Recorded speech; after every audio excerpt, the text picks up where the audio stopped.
Hello and welcome back to Together We Feel. Today, it's a small but mighty panel today. It appears we were supposed to be a panel of 5, but we've got some bugs out there in the world that are biting people literally, like sickness bugs. Welcome to the fall in the Northern Hemisphere.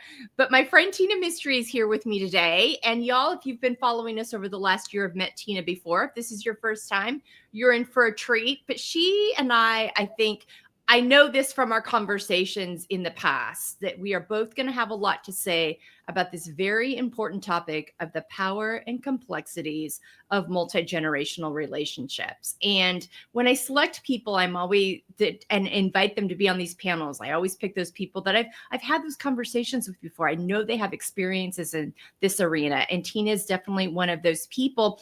The great thing about Tina is she can address it from both a professional standpoint as well as a familial standpoint. And as can I, especially, I think I'm in a unique situation because Tina and I ourselves are multi-generational friends. She is my young millennial friend. and I am her, I am her old Gen X friend.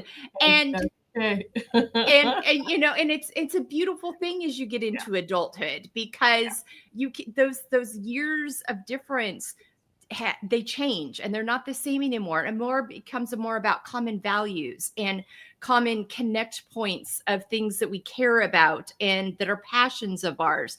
And that's what I have found in this time in my life, is that I have friends all over the spectrum. I have friends that are 35. I have friends that are 75. I'm 56. And I think that's a wonderful blessing of it, and realizing the blessing of it. I also am a mother to, I call her a zillennial. She's like barely a millennial. She's like at the last year if possible. And then to, Gen Zers, and the interesting conversations I have with them, because we are both at the ends of the spectrum of ageism and all the things that come up. They're young, I'm on the older end. And sometimes when those forces come together in a workplace, they tend to see each other as a threat or competition, and so it ends up being that instead of, wait a minute, we have a lot to offer each other. And that's what I really like to invite people into. Then we have the whole family discussion, where we come from. Many of us are working to break generational trends, generational narratives, generational traumas sometimes, and the conversations that go on with that when we take different directions than the generations before us. And so it's a really important conversation to have. It's a really timely conversation to have. Here in the US, we're heading into holiday season soon with a variety of holidays, and a lot of these generations coming together at holiday tables. And so a lot going on in this conversation. So thank you, my friend, for joining me. Happy to be here. I'm so always happy to have you. For you, talk to me about why this topic resonated with you. You mentioned regarding kind of the personal aspect, right? So, my parents are boomers, and I was told I'm an elder millennial, so I'm like on that cusp of like Gen X and millennial, and I totally see it in terms of just, if I kind of compare myself to other millennials, there's some big differences there too that I've sort of seen. But I think from a personal level, it really resonated with me. I see this with my parents, being of that boomer generation, and just sort of the differences in philosophy that we have, whether it's an approach to work or kids. I think I talked about this in our previous podcast episode about, I choose to hire a housekeeper to clean our house, as opposed to when I was a teenager, my brother and I would spend our Saturdays cleaning the house when mom and dad asked, and, we didn't pay for that sort of thing, just sort of general generation philosophical differences. So, and what I'll say is that as I get older and raise kids of my own, I think some of that comes out even more so because my mom watches my kids a few days a week, the things that she's sort of impressing upon them, which is great. I respect the values and life experiences that both my parents grew up with, and I want my kids to be exposed to that. But there are other things where I just frankly disagree. So a Yeah. lot of that on a personal level really stuck with me. I think you brought up the generational differences that can happen in the workplace, and I think my work experience is a huge example of that. So I came into this field at the age of 21, and I was the youngest person at my firm for a really long time.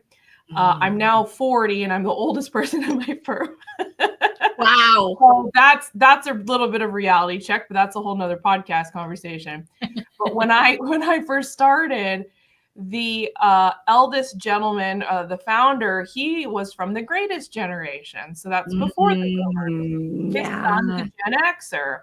One of the other advisors at the firm was also, I think he was on the cusp of the greatest generation and the boomers as well. And then one of my dear colleagues that I worked with for about 10 years before he retired, he was a boomer too. And I can't tell you the amount of lessons and things I learned from them that helped me relate to my clients as they exist today. So just a lot of values and Mm. life experiences and life lessons that I'm just more open to. I'm more understanding. I'm a little bit more patient with older or younger folks, or even folks my age. There's a lot that can be gleaned from that generational difference at work that I Yeah. think a lot of folks need to be open-minded about.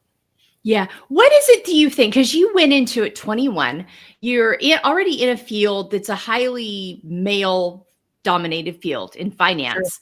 You got sure. this great opportunity because I'm not surprised because of your work ethic, because of your values, and your approach. You are have this humble confidence about you, is the way I would describe you, and which is a great gift because it's the proper understanding of both humility and confidence, which I think we don't always properly emulate or understand. So that has to be credited to the life that you grew up with and the values that you drew from. But you were able to walk into this workspace, it sounds like, and see the value of that. Why do you think that was? Was it the things I mentioned, or is there anything that prepared you to be open to, yeah, I'm confident and I know I have a lot to offer. And also, I know I have a lot to learn. Absolutely. I'm the youngest, so on both my parents' side, Mhm. I'm the youngest, if not the second youngest out of all the cousins and, my generation. Mhm. So Okay. I grew up with everyone older than me, everyone going Mhm. off to college before I did, everyone figuring out how to navigate high school, AP classes, before I did. Just all, figuring out how to drive, all of those life experiences. I had cousins who came before me. So I had almost the advantage of seeing everyone else go through it and then Mhm. trying to figure out, oh, that didn't work versus that worked, or that was a good idea, or that was a bad idea.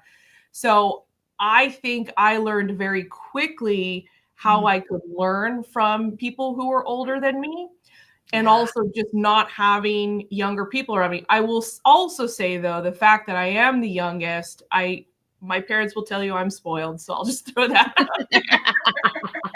So never had the experience of changing a younger sibling's diaper or anything like that. So Sure. there's some disadvantages to, being on the younger side as well. But I think when it comes to work ethic, how to get along with people who are different than you, who think differently than you, who come from different backgrounds than you, that also helped. Just kind of my upbringing of just always being around people who are older than me.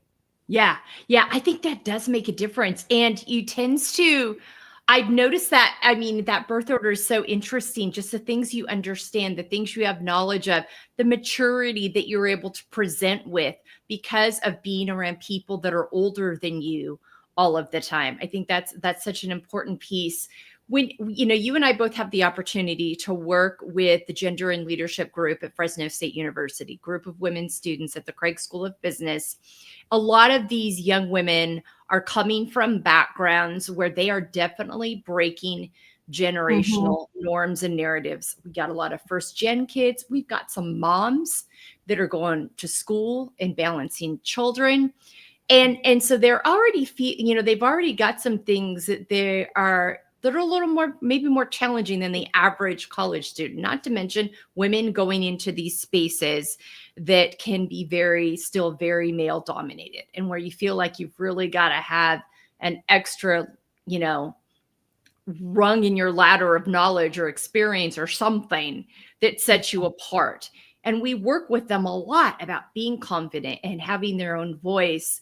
But it's also that balancing act of like going confidently, but also going willing to learn. So when you're talking to someone who's like, how do I do this? What do you say to that 21-year-old, econ major, finance major, accounting major, when she's asking you these questions? I think going into an environment like that where I think maybe another way to say it is you're very unsure of yourself at that, Yeah. particular point, regardless of your personal background. And I think Mhm. going into it with a balance of like, I deserve to be here. I may not know everything, and I'm going to be very open-minded about other people's backgrounds and perspectives and things that they have to bring to the table, but also reassuring yourself that you deserve to be in that room. I think we talked about this before too, that we all learn a lot more by listening to others, observing others, being cognitive of what other people's body language is saying in that room, so on and so forth. I think especially headed into an environment that's new or unfamiliar or where we are feeling some level of insecurity, going into it thinking, gosh, I have a lot to learn in this environment and that's okay. But Yeah. also reassuring yourself and saying, yeah, it's important that I'm here. It's important that I'm obtaining or learning this information so that I can pay it forward, that I can pass it on. So Mhm. it's about retaining that balance, I think, Yeah. that it can be scary. Trust me. Mhm. I've been in rooms of people that I'm just like I'm almost internally laughing at myself like, how am I in this room? How I am not important. You just sort of, have those sort of battles with yourself, but Yeah. also saying, you know what? I may be feeling insecure right now, but I Mhm. know I have a lot to learn and I know that there's a really big opportunity here for me to learn something and then for Yeah. me to pass it on. Yeah. Yeah. So good. Thank you for that. So, as someone, you've got your own business, you manage, your own team. So, when you're working with them, when it comes to, because you've got some very young adults having conversations with a lot of older people. Yep. And so, Absolutely. how do you get them ready for those conversations? Because I'll use an example. I'm gonna, and this person, this is an example of something I ran into.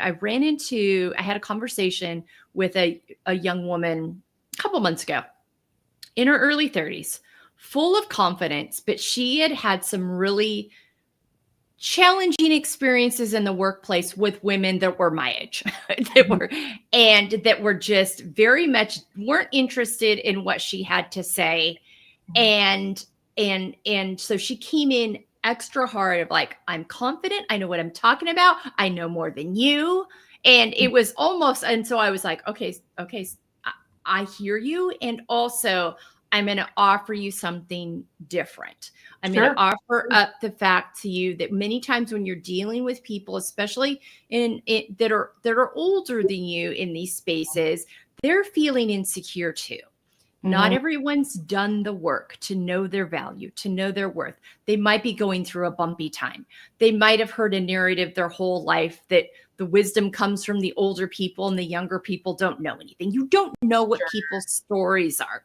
So Right. I want to let you know that not everybody my age feels that way about you. I Right. value your opinion. I think you have so much to offer. I think your generation has learned a lot from your parents Mhm. about not putting too many of your eggs in one basket, about really paying attention to your values, about not putting your value in your work and the things Right. you do, who you are as a person. You have all done that really well. And also you do have something to learn from those of us who have paved the way and realize in midlife and later life, wait a minute, there's a better, healthier way to do this. And I Right. want to guide and mentor those that are younger than me so that they don't make the same mistakes that I made, because there's just things that life experience and getting older teaches you that you can't get any other way. So I was trying to kind of roll her back and listen, I hear you. And also, you going in guns a-blazing with all this confidence and I've got everything to teach you and I've got nothing to learn from you, is not going to get you anywhere fast. Mm-mm. and Mm-mm. Yeah. it's not going to improve that experience. And it's not, you can't take a couple of people. So that was a long story, but an example of a conversation that I had that was challenging. It had been bumpy for her already. I hear these Yeah. stories from my daughters all the time, and they will call their dad or call us and we'll talk them through experiences of holding that balance. So when you're working with your younger teen, and they're going to be working with people that are 20, 30 years older than them. And you're also working with those older clients who are like, trust me, these people know what they're talking about. I know they're only, 34 or 36, and but I promise you, how do you bridge that gap with those generational differences with your people, with your clients and your employees?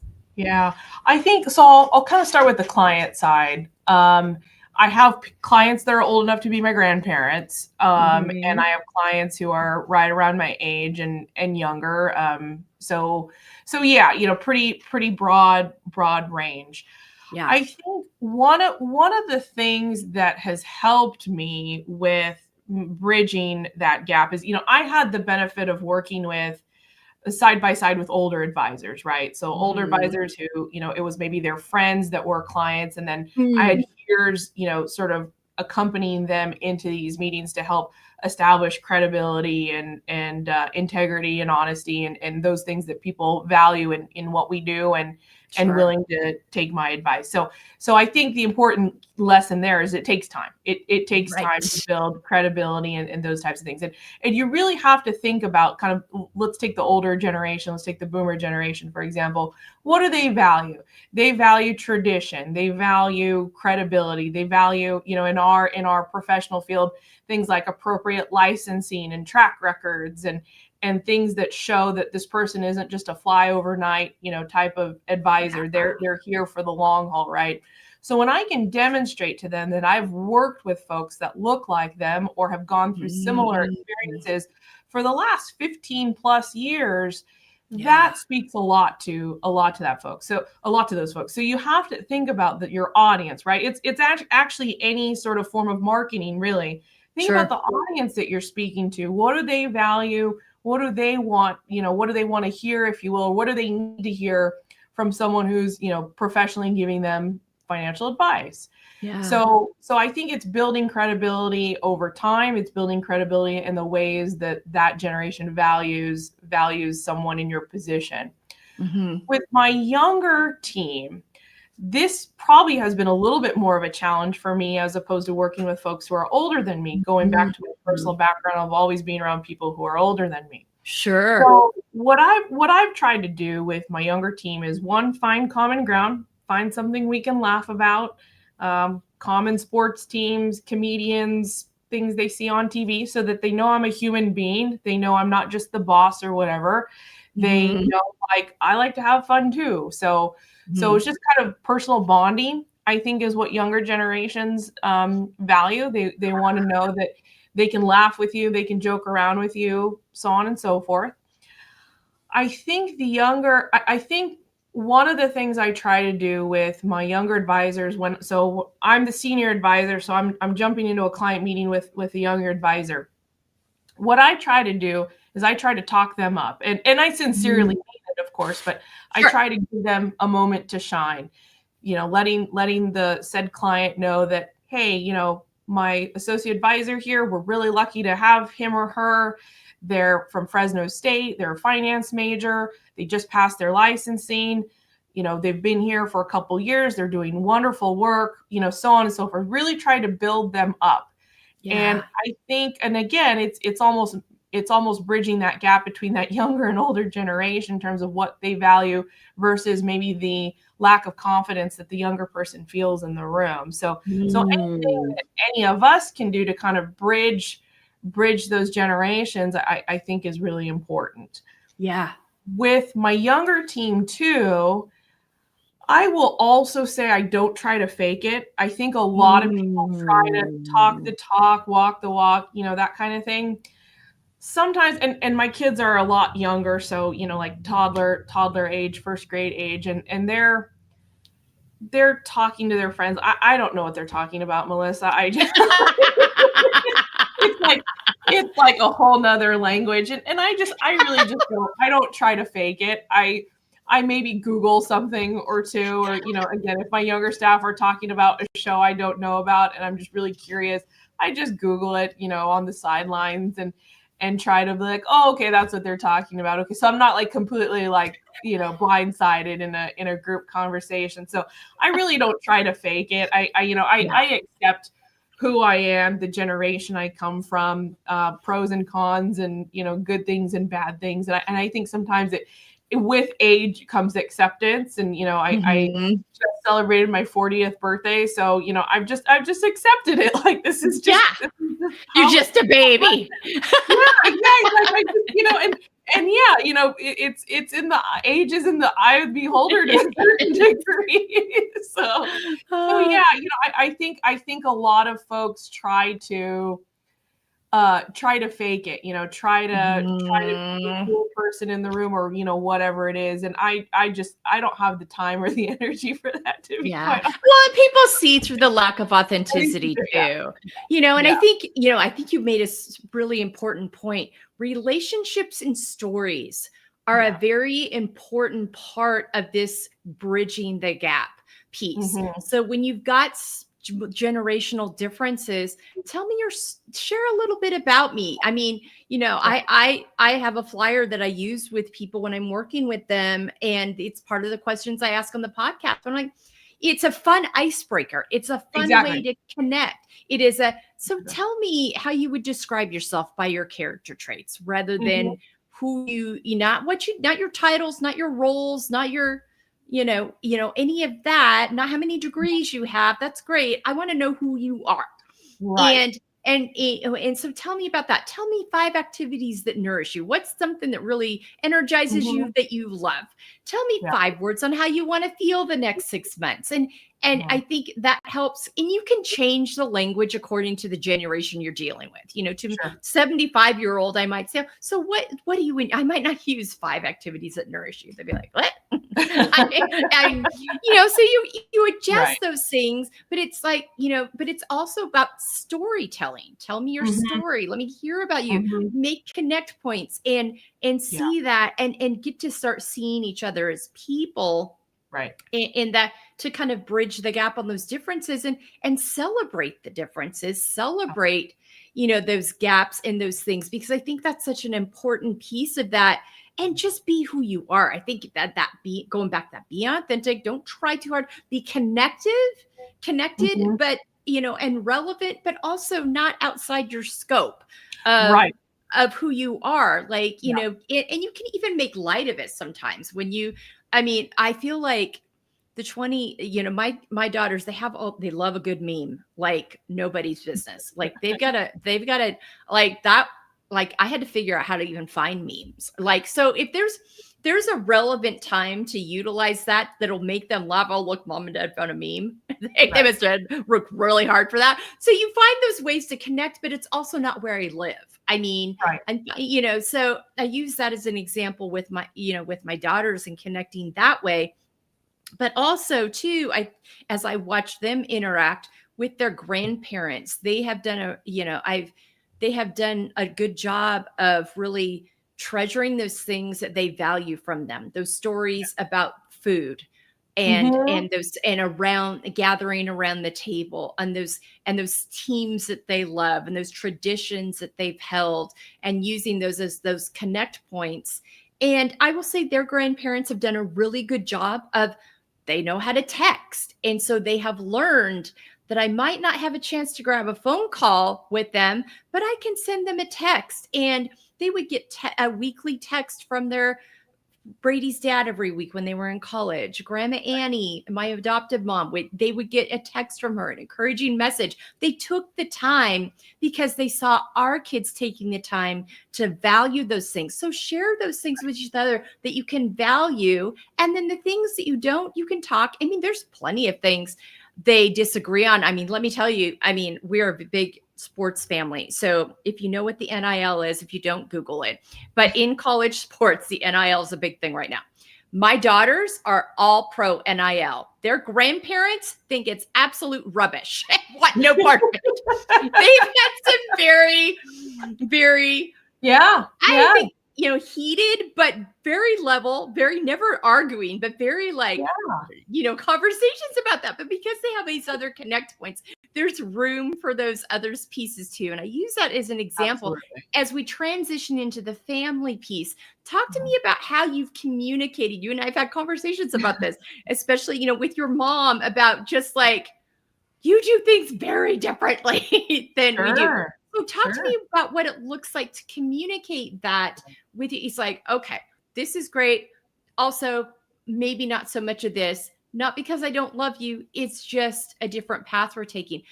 Because those are the conversations that trip people up. And so they end up getting frustrated and they don't ever deal with it. And then there's a blow up over something that there should have never been a blow up over. Yeah. So I'll maybe choose something. Choose something that your mom's not going to listen to and be like, Tina, I can't believe you talked about that.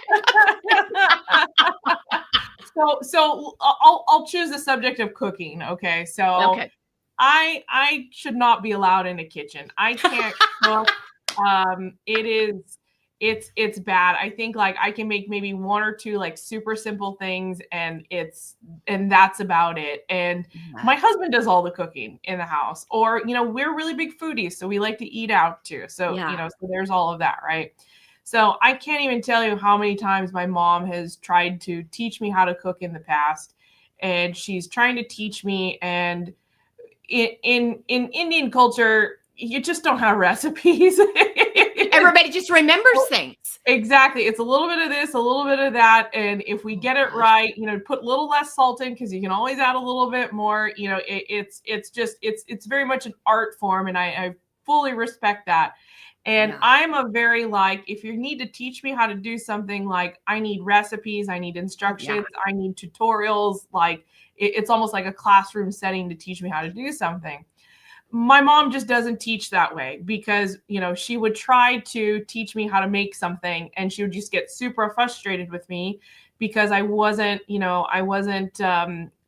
preparing it the right way. I wasn't doing it the right way, or using the right technique. And I'm like, Mom, this is like my third time trying this. Like, I don't understand. Or, so she would get frustrated. Right. Yeah. But, she was brought up with, she was taught how to cook from a very, very young age. And she learned how to cook from her mother. She learned how to cook from her mother-in-law, from her, what would have been my great grandmother. She learned from her. And that was, in more or less words, that was the role of the female in the house. Right. Mm-hmm. And I was very fortunate to grow up in a world where I did not have to learn how to cook at a very young age. I was sent to school. I was told to get my education, and so on and so forth. And and trust me, I love food. I love my mother's food. I am very, very spoiled when it comes to food and eating well, but I just never learned it. It was never a necessity for me to learn, right? Whereas when she grew up, that was the common role for a female in the house. Education was, I won't say deprioritized, but it was lower on the list of things to learn. And again, the way she was also taught too. She wasn't, her mother-in-law or mom never wrote down recipes for her and things like that. So it's the way in which she was taught doesn't necessarily translate in the way that she would potentially teach me, or the best way I would be able to learn how to do that. So what I'll say is that we've all but given up on me learning how to cook. But one of my cousins, who's very similar in age to me, she gave me a great idea. She said, record your mom on your phone, record her, or write Mm, things down as she's doing it, and stuff like that. So she's been able to kind of take down her mother's recipes and yeah. grandmother's recipes that way too. So yeah, like you said, it's just kind of like finding a way to do it, but in a slightly different way. So Yeah, those connect points, those traditions you want to carry on, those of that course. that thing that you can smell and taste that you want to be able to carry forward. I love the recording idea. That is so smart. My youngest daughter did a thing um, with my in-laws at one point where she recorded conversations. She had this idea, and it was actually it was part of um, her thesis that she did, her capstone project, but it ended up being a very cherished, like something that we all have now. And so Absolutely. that can be a really honoring way to carry those stories on in a way that is also feeds the current media that we have now and the way we take in information and the technology that's available to us. So I love that middle ground. I Yeah, think for me, there's a lot of I don't know the names of very many of them, but there's a lot of apps and services out there that yeah, you record your grandparents telling a story, or you come up with a list of questions and you yeah, ask your parents or grandparents to answer that question, and through that they can tell a story of some kind potentially, right? How did yeah, you meet dad, or how did you meet mom, or something like that, right? And then yeah. it compiles it into a book. It actually so okay, Yeah. talk about cross-generational, right? I Yeah. might be more willing to watch the video of my mom answering that question, whereas, my aunts and uncles might be wanting to read her book, or, something like that. Yeah. So I think there's something to be said about honoring that, Mhm. and honoring that tradition, but again, doing it in a way that it makes it able to be absorbed by different generations. Yeah. Yeah. I love that. And then that's a great idea as especially, like I said, as we go into the holiday season here in a few weeks, think about those ways, especially if you're looking for a way to make the holidays a win for everybody, because a lot of tense conversations can come up, and there's that one, just there's those one or two relatives that you're just like, Sure. you just don't know what they're going to say, and it's always kind of can be attached, or you just set healthy boundaries around when you'll excuse yourself from a room or how long you'll stay at a place. But maybe a unifying thing that you can do is that recording of those histories, Mhm. and surprise that aunt and uncle or those grandparents about that specific tale story that you want to preserve that maybe you can share. And then that's the common ground where you meet, and it keeps you out of those troubled zones as you get ready to come together. One last thing I want to talk about, and this is probably more from my side and my experience, but I know it's something that a lot of people deal with out there, and it's those generational, and I'll give you a chance to speak to it as well. If you have anything you want to add to it, but those generational traumas, those generational habits that you're trying to break that have just been that way over time, but they're not necessarily Mhm. healthy. There can be a lot of narratives about we show up for blood no matter what. And within that can be very complex, um, toxic, and trauma bond relationships, Sure. codependent relationships. Everybody loves Raymond on steroids, where everybody's up in everybody's business all the time because that's the way it's always been done. And Right. then you decide you're the one that's like, I'm not living down the street. I'm going to move to a, a different state, and everybody's heads explode because how could you do that? And it's like, I just not that I don't love you. I just have different dreams and different wishes. Or on the more serious side, I see these ways of interaction and the lack of healing that's happened because it didn't feel safe to do so. Or those words like therapy had a lot of really bad, harmful stigmas around. So you never felt like you could take part in that. Or you just some people have decided they don't need it. But the younger generations are like, the way we interact with each other just doesn't work for me. It really inflates my nervous system, and I want to set a different tone for me and my family moving forward. For me, that's been a very complex thing that I've had to deal with in my life. And I've had to own no longer abandoning myself to try to keep the peace. And I've had to make decisions that I'm going to choose what's healthiest for me and own that that may mean I love some people from afar. But I know that in my narrative and in my story and in the story of my daughters moving forward, this is the right and very important thing to do. That can be tricky. It can be really difficult. It requires a lot of work and self-reflection and knowing your value. I have a lot of conversations with people about this. I have a lot of conversations with people about this that we work with in these different community groups we're a part of.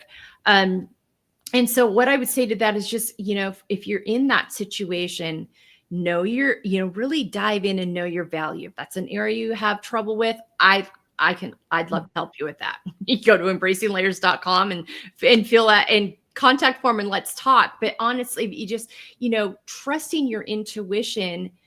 But there's a lot of guilt that can come with that. How could you do this? How could you not carry that on? How could you leave us? I mean, there can be a lot of narratives about space. I'm like, I'm not trying to leave you. I just want to follow what I know is authentic to me and trust my gut and do what I know is healthiest for me. And that doesn't make me selfish. That means I'm honoring me so that when I do show up, I'm showing up as the healthiest version of me, and everybody gets to experience that. That can be really difficult in these multi-generational narratives, especially there's a lot of spaces and places. There's faith spaces and ethnic spaces and culture spaces and socioeconomic spaces where everybody lives like this. And all of a sudden people want to bust out and be like, I need more space than that. I am suffocating in here. That is not, I don't believe that is the healthiest thing for me or our family moving forward.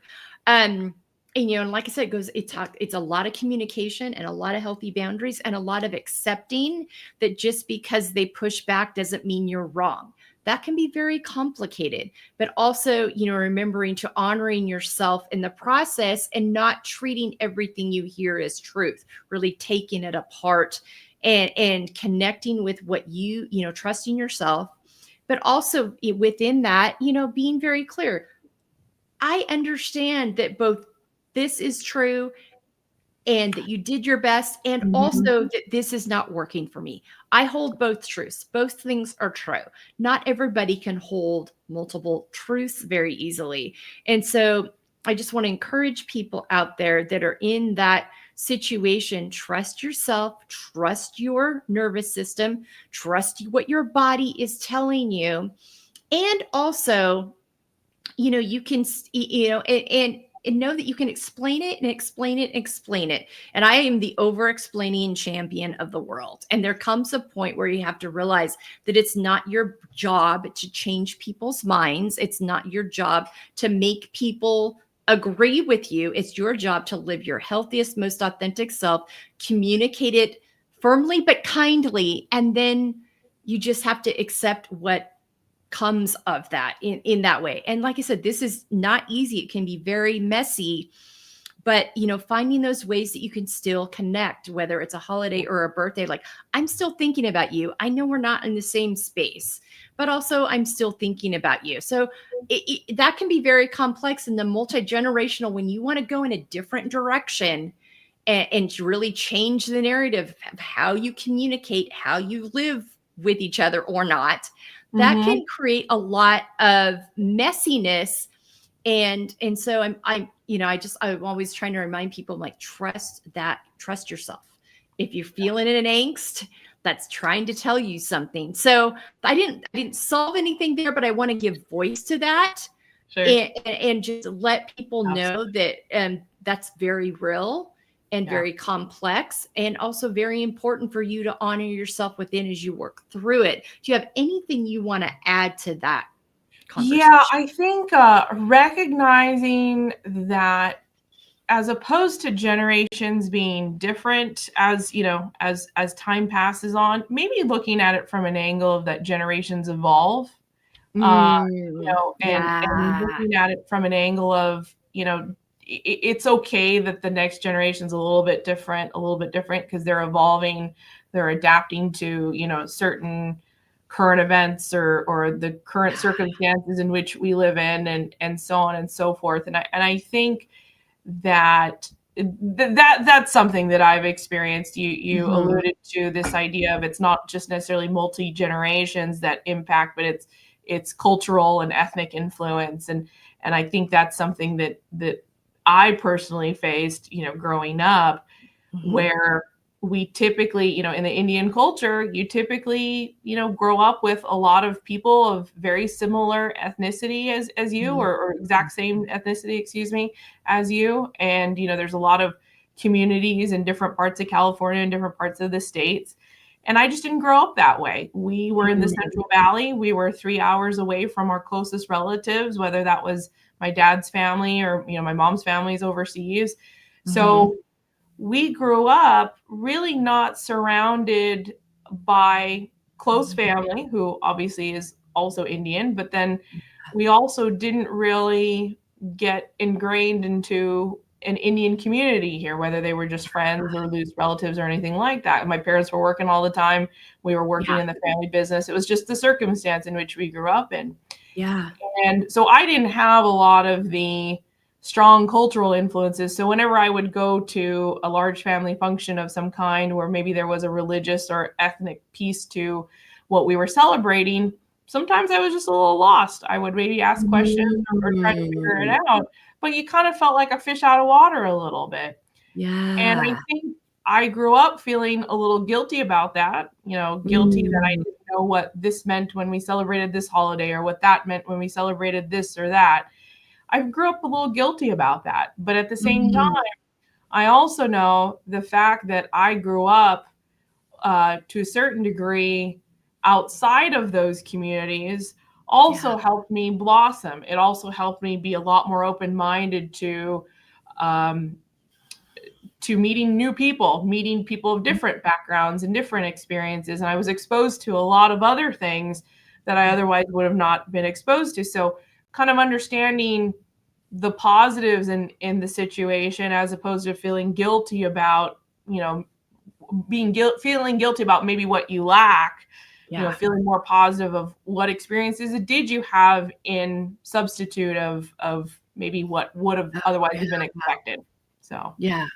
Thank you for that. That's a really good point. And I think especially, as you move to the US from these different countries that you might come from, sometimes, yeah, sometimes you'll move to a certain place and you'll become part of a large community of people that come from similar spaces and places. And so you still have that feel for tradition. Others, you're kind of out on your own, figuring it mhm, out, and you kind of come in and out, but there can be a lot of that outsider feeling. And I hear a lot of people talk about, I don't know where I belong in all of this. Like, sure, sure. where do I fit here? And so Mhm, also going back to like, okay, what can I tap into? Here, is it important enough to me that I want to take the time that becomes a hobby or a passion project where I learn more about that and it mhm, becomes a sure. connect point? Or is it like, I have the advantage of having multiple influences, and it's Mhm, really informed who I am today. Because I look at you, you are, a woman in business, owns your own business, very different than the generations before you. But because mhm, of that multiplicity of experiences and kind of you guys being out here doing your own thing, I feel like that really opened the door for you to have that opportunity. yeah, absolutely. I think I was exposed to things that would have probably otherwise not have been exposed to. Yeah. Have friends of different backgrounds, that I probably wouldn't have met otherwise. It's just a part of that experience of kind of being out of what is typically expected of in previous generations. Again, my parents grew up in predominantly Indian communities, and they had great fun childhood experiences because of that. But I also had great fun childhood experiences not being a part of that too. So Yeah. there's advantages and disadvantages to both, but again, not feeling guilty about that anymore is something that I think is really important. Yeah, absolutely. Absolutely. I love that. And I think just as we wrap this conversation up, some final takeaways that I think of as you go into whether it's your workplace, community spaces. Tina and I are both, we have our workspace, but we're also involved in different community spaces where we network and are meeting other people. And there's multiple ages of people involved. Don't go into that just looking for the person that's your age. Go into that looking for the person, then maybe, intentionally find the person that's not your age and get curious about that. Ask them to coffee, learn about them, Mhm. and find if there's the common ground you have. And maybe there's not, but you've still learned something about a person. You've showed interest in them. And you never know what that does for them on the flip side of maybe they'll be more inclined to go in and look for, because I can tell you multi, I can spit it out. It's a big word. Multi-generational relationships at this season of my life are my greatest blessing. I mean, Right. Absolutely. honestly, absolutely Absolutely. cherish every single one of them. Every one of them adds something, to my life, to my curiosity, to my Mhm. growth, to my evolution. And then within the family systems, if you have family systems that can be complex, but you spend a lot of time together, find those ways to connect. And if you found that you've had some issues in generational healing where you've had to move out a little more solo on your own, also honor yourself in that. And there's still ways that you can honor the multiple truths that exist within that.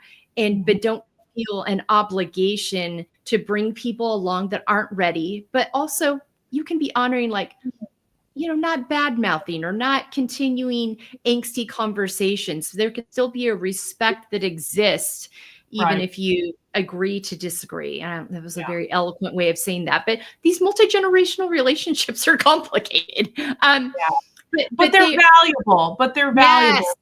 yes, That's I think the key piece is to yeah, help, whoever is listening to this that might be facing a tough conversation, whether it's during the holidays or otherwise, that those relationships are so valuable. I mean, there's, it's just like when you speak to somebody who is maybe of the same generation of you, but had a different background growing up, right? You yeah, can learn something from that person across the table. It's the same thing across generations, and if not, yeah, you'll learn even more from them. So yeah, yeah, I agree. I think to, some of my clients that are recent widows or widowers, and those relationships are, they find value in the relationship they have with me. They find value in the relationship of us, you know, being involved in community groups together, or whatever it is. They see, a younger person like me compared to them, being out in the community and doing good things. You can prove, some of these folks who maybe think negatively of your generation, you can prove them wrong, and go do that. That's the best way to sort of, cure some of that, is yeah, prove people wrong. If they think millennials are selfish, well, show them that, we're not, or yeah, whatever the case is. So yeah. so yeah, I think thinking of it in that way, in terms of just dismissing some of those stereotypes, and working with, or socializing with people who are not of the same generation, that in and of itself can do a lot of the job for us. So Yeah, absolutely. Just let your actions speak and how you live speak. Yeah, so true. mhm. I mean, I think, and this has been a conversation over time. When I was a kid, and my parents are boomers, and they were talking, the greatest generation. There's always these kids today. I mean, when I was a kid in the 80s, I was these kids today. And Yeah, yeah, it continues to evolve over time. But if we keep yeah, talking and keep yeah, connecting, and again, find the value in those gaps that where we can share and support each other and learn from each other. And if you're right. my age or older, you can learn. There's something you can learn from these Yeah. younger I I generations too. tell you, Melissa, I told myself when I was in college, I am never going to be that person that says, "Oh, these kids." And I say the things about my kids. So, my 6-year-old, he loves watching these YouTube Minecraft videos, Roblox, and I'm just like, I'm like rubbing my head like, this is such garbage. Like, your brain cells are just disintegrating. But then he goes and he watches these YouTube videos of like that teach him how to multiply or divide or just math stuff, right? Teaches him Yeah. about math. And yesterday we're driving in the car and my he's telling my husband like, what 1054 plus 1054 is, and he's just like spitting this out. And I'm just like, Wow. well, there you go. There's useful YouTube. Like, and Yeah. I'm not in my head so much saying, what are they talking about or what are they listening to? And again, just looking for that reassurance in what the next generation is doing. And again, not looking at it from oh gosh, these kids these days. It's like, oh, well, yeah, they're actually, he's learning math that I didn't learn until third or fourth grade. So again, Yeah. looking for that positive spin on it. Absolutely. Absolutely. All right. Well, my friend, we could talk about this all day. There's so many layers to this conversation. Thank you so much for joining me today. Thank you so much for what you bring always when you join me in these conversations. Let people know where they can find you and follow you. This will also be in our show notes, but share that real quick. Thanks, Melissa. No, my pleasure to be here. I appreciate the invitation. People can find me on LinkedIn. I believe it's just Tina Mystery is my handle on LinkedIn. And then our website, www.portadvisors.com. Best way to find me. We've got blogs, we've got webinars, we've got all kinds of great tools for folks that are helpful, financial and otherwise. So yeah, that's a great site. We've really, really built out some things. We've got some new services. Find out more on our website. All right. And for us, you can find us at embracinglayers.com. If you'd like to work with me and talk more about some of these healthy boundaries and communicating expectations and things we've talked about today, let me know. We'll go to that website. And not only that, you have resources from all of our guests, our book, our online course. If you'd like me as a speaker, it's all there. So much to gain and learn from so many wonderful people in our network. But thank you so much for being with us in this multi-generational, the power and complexity of multi-generational relationships. I shouldn't have given it such a long name, but there's there's really no other way to say multi-generational. Oh my gosh. Thank you so much. We wish you well as you go into this time of year, but we hope you found it helpful, supportive, that you've heard some things that make you think about these conversations that you have in this arena moving forward. Take good care. And thanks so much for being here with me today and our friend Tina Mystery on Together We Feel. We'll see you here next week. It's a come as you are conversation next week. So all bets are off. Everything's on the table. We hope you can join us. Take care and have a great week.